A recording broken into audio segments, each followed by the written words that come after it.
Esse simples sofá esconde o segredo para uma nova profissão muito cobiçada esse ano. A partir de hoje, você poderá trabalhar de onde quiser. Vai começar podendo ganhar pelo menos R$ 1.000 logo no primeiro mês. E tudo isso com 2 horas por dia. Está nas suas mãos a oportunidade que você tanto buscava para trabalhar de casa e ganhar um bom dinheiro. Eu tenho uma aula lá no Novo Mercado só sobre cancelamento. Que foi quando aconteceu aquele evento do Felipe Neto, que a gente acabou monetizando bem. Fizemos aí quase 7 milhões de faturamento naquele evento. Tem como contar rapidamente, caso alguém não viu aqui, o que aconteceu? Cara, eu tenho uma linha editorial muito forte e com muita personalidade. E eu tento fazer as pessoas saírem da zona de conforto. E era justamente naquela semana que o preço do arroz não parava de subir. E tava todo mundo falando. E era o arroz. E, cara, metade das minhas... Eu abro caixinha sempre, religiosamente, há mais de 2 anos. E metade da minha caixinha era sobre o preço do arroz. E de tempos em tempos, quem aqui já viveu no Brasil e não está debaixo de uma pedra, sabe que existe algum gênero alimentício que sobe 800% e todo mundo reclama. Geralmente é o tomate ou alguma coisa assim. E tava todo mundo falando do arroz. E eu tava de saco cheio desse negócio do arroz. Porque no Instagram não é gente pobre de verdade. É um monte de gente de classe média que estudou em escola particular, filho de empresário, de médico, de contador, de dentista, de enfermeira, de funcionários públicos. É um cara que tem um smartphone e cara, acessa a internet. É um cara que, na boa, se você não tá fazendo 4 ou 5 contas, a culpa é tua, cara. Porque assim, você não precisou trabalhar com 6, 7 anos de idade pra poder estudar também. E aí as pessoas perguntando sobre arroz, e eu falei, cara, enriqueça e você não vai se preocupar mais com o preço do arroz. E aí vai pro Twitter, o Twitter é aquele o lugar lixo do barraco, tóxico, né? Todo, né? E aí alguém compartilhou. Isoladamente foi. E o post foi caminhando pras bolinhas da esquerda.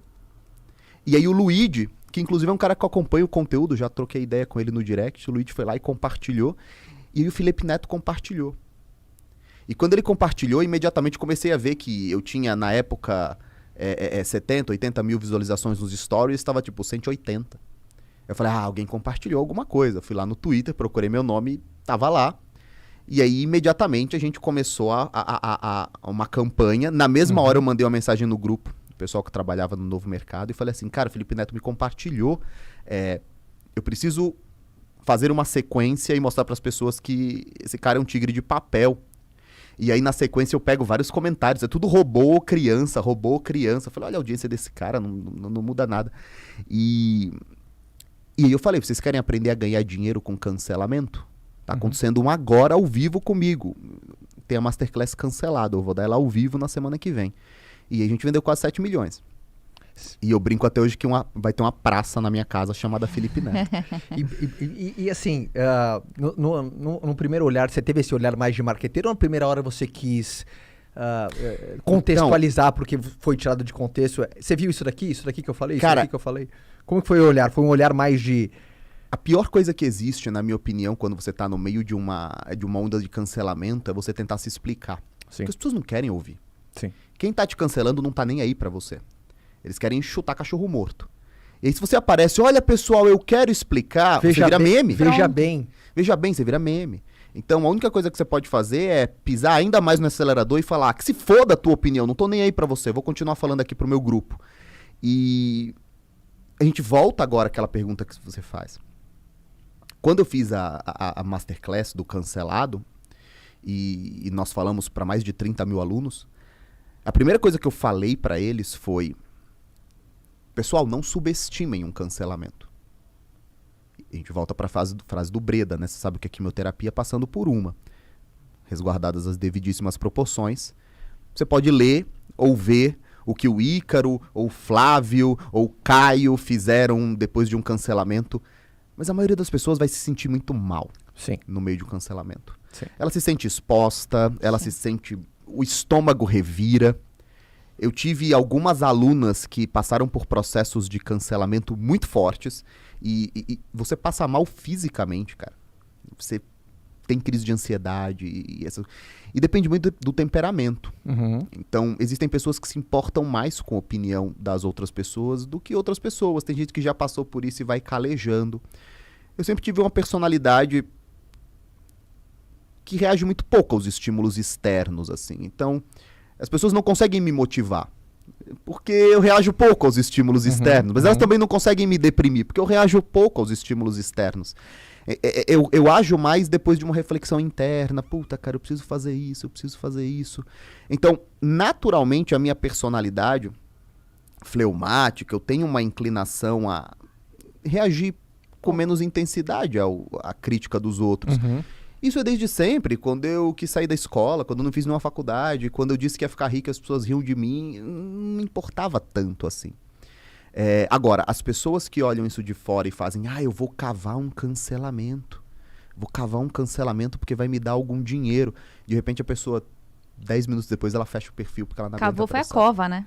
Ela não aguenta. E como é que você vai fazer dinheiro se você não consegue olhar pra tela? Você tá suando, você tá com o estômago embrulhado, a última coisa que você vai pensar é em dinheiro.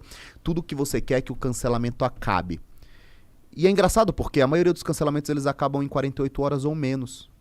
Porque tem outro assunto. Outro assunto. Daqui a pouco alguém da TV faz uma bobagem, um artista é visto com outra mulher, e sei lá.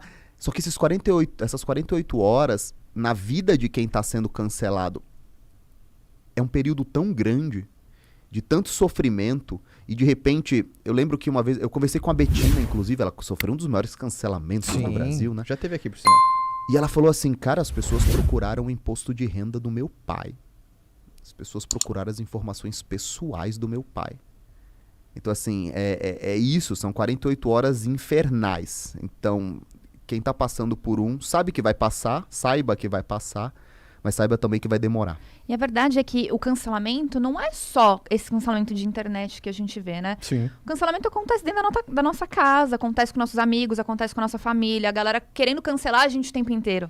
Né? Foi até um pouco do que você falou hoje nos stories. O tempo inteiro alguém vai querer te desmotivar. A hora que você vê que o negócio tá pegando pra valer, né? Que você tá dando o seu melhor, vai chegar a hora que alguém vai falar assim, mas tá demais, né? Na minha linha editorial, eu tenho uma série de bordões.